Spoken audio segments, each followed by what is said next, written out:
Ketua PGRI Kota Palembang Ahmad Zulinto mengatakan, pihaknya berharap guru tidak melakukan perilaku penyimpangan, apakah itu P3K atau PNS ataupun honorer. Apalagi kalau diangkat tapi tidak mau disiplin mengajar, jarang masuk, mungkin sedikit banyak di sekolah itu banyak berbuat onar, maka orang-orang tersebut akan diawasi PGRI. Karena di PGRI ada Dewan Kode Etik dan Dewan Kehormatan.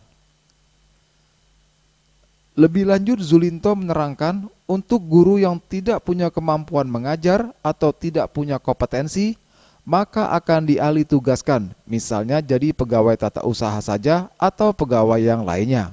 Kita berharap ya, yang namanya guru itu tidak ada yang melakukan satu perilaku penyimpangan.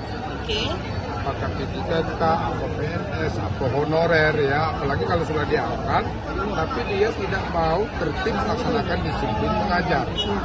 Ada yang ogah-ogahan mengajar, jarang masuk, mungkin sedikit banyaknya di sekolah itu, ya banyak ibu buat onar, tidak baik dengan anak didik.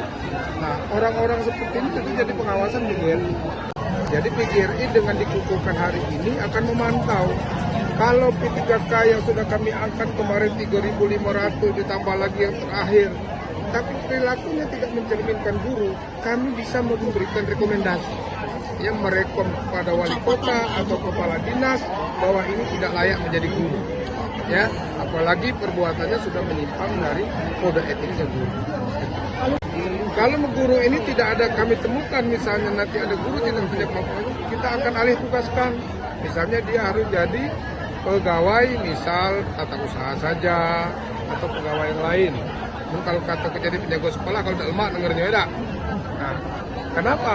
Karena guru itu harus menguasai kompetensi akademik harus dikuasai, pedagogis harus dikuasai, sosial harus dikuasai.